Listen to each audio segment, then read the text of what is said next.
Bueno, nos metemos en lo que le proponíamos antes de la tanda. Está el doctor Alexander Leifer-Pike con nosotros, a quien le agradecemos que nos acompañe.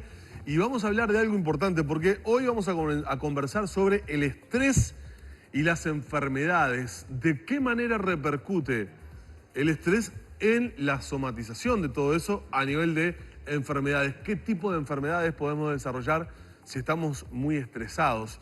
¿Cómo anda, doctor? Buenos días, gracias por acompañarnos. Martín. Encantado de estar con ustedes. El Muchas estrés, gracias. esta enfermedad moderna. Es ¿Así una se le enfermedad puede moderna. llamar o Sí, no tan efectivamente. moderna? Parece que estamos cada vez más amenazados por todo el mundo que nos rodea y nos lleva a reaccionar con estrés. Es un mal de los tiempos nuevos. Yo diría que cada vez más influye en el entorno, en cada uno de nosotros, ¿no? Se puede decir que tenemos como una especie de aceleración del tiempo histórico, que nos lleva a vivir las cosas que están sucediendo en la otra parte del mundo por los medios de comunicación. Entonces todo eso nos afecta en nuestra forma de ser, ¿no? Es una cosa como que nos invade y nos afecta. Y la persona es una unidad bio, psicoespiritual y social, ¿sí? Somos una unidad que está siempre como reaccionando en forma entera. No es que por un lado está el cuerpo, por otro lado están las emociones, no. Siempre estamos funcionando como una unidad. Por ejemplo, si uno se pega un susto, de repente queda pálido. ¿Qué pasó allí? Hubo una contracción de las arterias que están debajo de la piel, se saca la sangre de la piel y entonces uno queda pálido. Pero son reacciones normales, ¿no? Es decir, tenemos continuamente funcionando normalmente el cuerpo unido por todas las sustancias. Bueno, doctor, ¿y cómo funciona el cerebro estresado? ¿Cómo es para entender esta lógica posterior de somatizar a través de enfermedades todo esto? Claro. Digamos que el cuerpo está unido por dos vías, por los cables y por los caños. Buena definición. Me gustó para empezar. ¿Cuáles serían los cables? Los cables se llama el sistema nervioso. El sistema nervioso tiene una parte que es el sistema nervioso central, y después el sistema nervioso periférico y el sistema nervioso autónomo. Es decir, nosotros tenemos una cantidad de órganos, muchos de ellos huecos, ¿no? Que funcionan solos, son los órganos autónomos, que están controlados por el sistema nervioso autónomo. Entonces, si vemos la primera placa que nos muestra el director, veremos ahí lo que es el sistema nervioso autónomo, que tiene su aspecto positivo y negativo. Allí vemos como por un lado tenemos un signo de más y un signo de menos. El signo de más es el cuerpo respondiendo ante una amenaza. Ahí vemos una persona como corriendo, perseguido por una liebre. Entonces ahí todo el cuerpo se prepara para responder en más, ¿no? Es decir, para responder a la amenaza y salir corriendo. Y por otro lado tenemos, eso se llama el sistema simpático, ¿no? Viene de simpatía, que es de origen griego, la simpatía, que indica humores o emociones, más que nada, ¿no? Del otro lado vemos una persona como durmiendo, ¿no? Y es el freno. Entonces, si es el freno, se le llama el parasimpático, que frena al simpático, ¿no? Y entonces toda la vida nuestra es una especie de equilibrio entre todos los sistemas. Estar acelerado y estar como descansando. Ahí vemos una persona como durmiendo la siesta, o haciendo la digestión, o durmiendo de noche, ¿no? Quiere decir que durante el día tenemos más o menos unas 14 horas donde predomina el sistema simpático, que nos tiene un poquito en alerta, y después tenemos unas 8 horas o un poco más donde está predominando el sistema parasimpático. Quiero decirle que a mí el parasimpático me funciona un poquito menos. ¿Ah, sí? Porque tengo menos descanso. Ah, bueno. Entonces, efectivamente, ahí se empieza a alterar. Cuando eso es una especie, una subida y baja, ¿no? Como un sub y baja, ¿no? Ahora, el tema es cuando empieza a predominar demasiado, por ejemplo, el sistema simpático, el positivo. Claro, cuando empieza a haber desequilibrios entre uno y otro. Claro, cuando empieza, digamos, como decíamos recién, durante el día predomina el simpático, pero también hay momentos en que uno afloja. Pero si el simpático, en vez de estar funcionando 14 horas o 13 horas, funciona 18 horas, empieza a alterarse el régimen, ¿no? ¿Verdad? Ajá. ¿Qué consecuencias puede tener? Entonces, por ejemplo, si vemos en la segunda placa, vamos a ver cómo este sistema actúa sobre toda una cantidad de órganos. Pero tenemos, por ejemplo, ahí a la derecha está el funcionamiento del sistema simpático y a la izquierda el sistema parasimpático. Vemos a la derecha, por ejemplo, como hay cables, se ve una cadena ganglionar que va justo más o menos alrededor de la columna. De esa cadena ganglionar se estimula, por ejemplo, la contracción o dilatación de los ojos, se estimula, por ejemplo, las glándulas salivales, se estimula también las glándulas de la transpiración, por ejemplo, en las axilas, ¿no? Es típico, por ejemplo, a veces que una persona está muy nerviosa y tiene transpiración en las manos, y porque están segregando demasiado esos ganglios que están debajo de la axila, y entonces una tiene personalidad como las manos sudorosas, ¿no?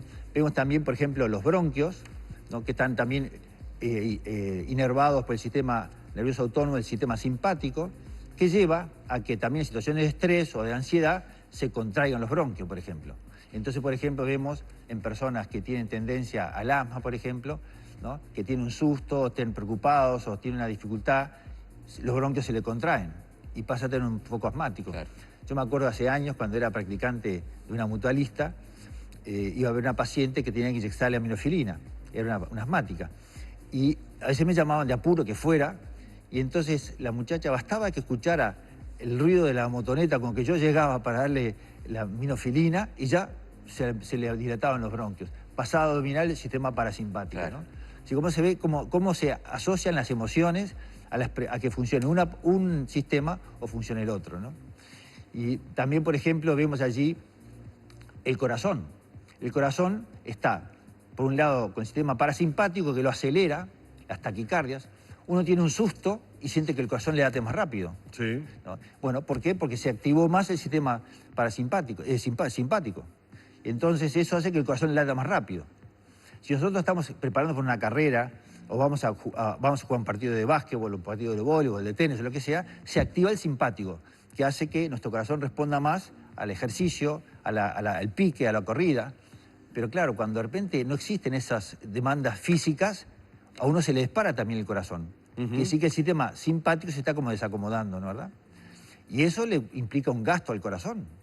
Y además no solamente eso, sino que el sistema simpático contrae las arterias. Todo se prepara para que el cuerpo responda con rapidez, ¿no? Entonces, si nosotros tenemos las arterias contraídas más tiempo del que deberíamos, y de repente sin estar haciendo ningún ejercicio, sino porque estamos tensionados, claro, eso va provocando y predisponiendo, por ejemplo, la presión alta, hacia la hipertensión. Claro. ¿Y de qué manera prevenir esto, doctor? O sea, ¿de qué manera o cómo manejarnos para que el estrés no termine repercutiendo en un desequilibrio, claro, entre los dos sistemas como veíamos?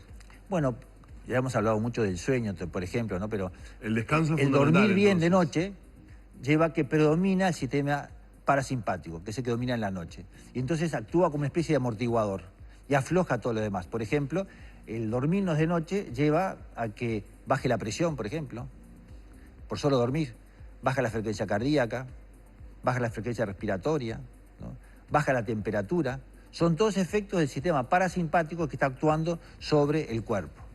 Tanto es así que una de las primeras formas de encontrar que una persona está empezando a tener una hipertensión es medirle la presión durante todo el día.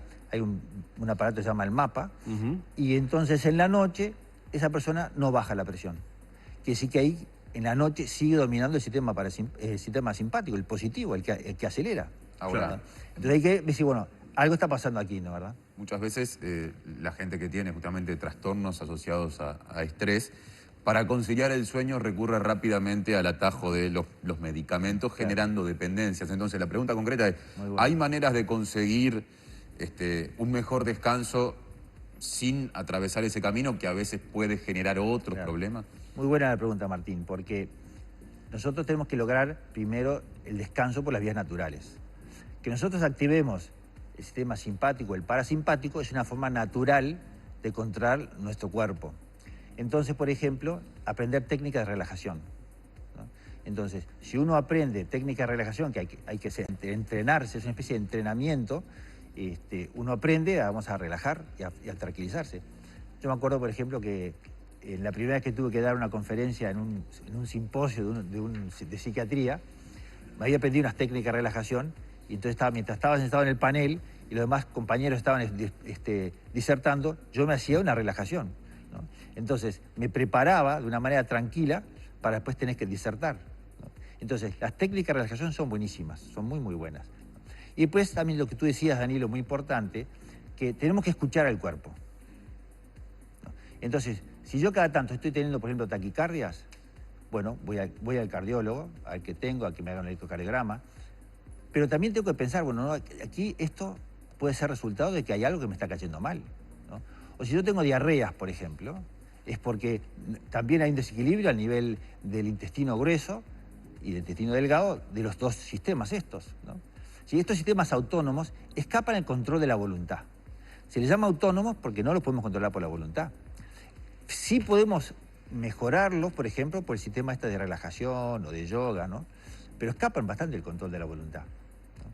Pero entonces, es muy importante que sepamos reconocer lo que está pasando en nuestro cuerpo, porque es como un síntoma de algo interior que está sucediendo. Claro, por eso, obviamente, ¿cómo detectar a través de los síntomas o manifestaciones que tenemos en el cuerpo, o por lo menos cuáles son las más habituales, para saber que el grado de estrés que tenemos nos está pasando facturas y está empezando a repercutir en ese desequilibrio? ¿De qué manera? Tú fíjate que la mayoría de las veces los pacientes nos vienen a nosotros referidos por médicos generales.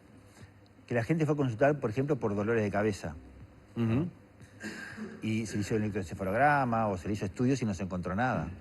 O la gente va a consultar al cardiólogo por taquicardias, ¿no? O por diarreas, o por malestares digestivos, ¿no? Y entonces, tenemos que aprender a reconocer en estas situaciones que algo no está pasando. A veces los clínicos de repente no le dan tanta importancia, pero por ejemplo, en una persona que tiene gastritis o que tiene reflujo gastroesofágico o que ya hizo una úlcera, evidentemente algún problema psicológico debe estar teniendo, ¿no? Porque eso lleva a que haya una hipersecreción de ácidos, ¿no? O haya un espasmo en el píloro, por ejemplo, que es la válvula que sale del estómago.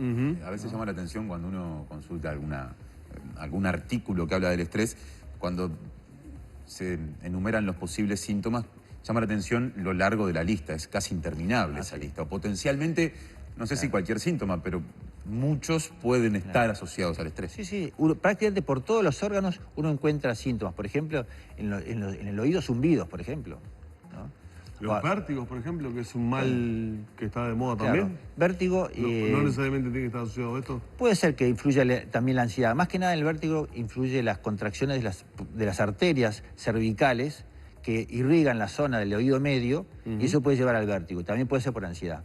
Por ansiedad Entonces, efectivamente. Entonces, claro, una persona, por ejemplo, también las contracturas musculares, ¿no? Las contracturas musculares también responden a contracciones de los músculos que nosotros no controlamos. Son todos síntomas que nos están hablando, ¿no? Son como el lenguaje del cuerpo que avisa que algo le está pasando, digamos, al alma, ¿no?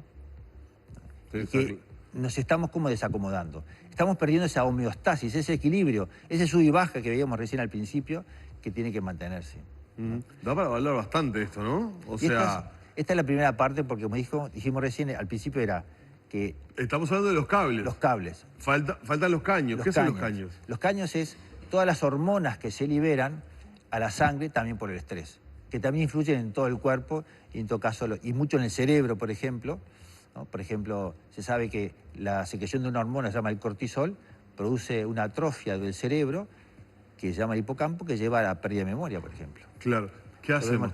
¿Tenemos bastante tiempo para desarrollar esto? ¿Lo hablamos en otro programa? Lo hablamos en la próxima. Porque la verdad que ¿Cómo no? ahí abrimos un abanico bastante amplio. Bueno, Alexander, bárbaro. muy ilustrativo como siempre. Muchas gracias. Un gusto estar con ustedes. Hasta mañana. El doctor Alexander Lifeforce Pike hablando de estrés, mal moderno, ¿eh?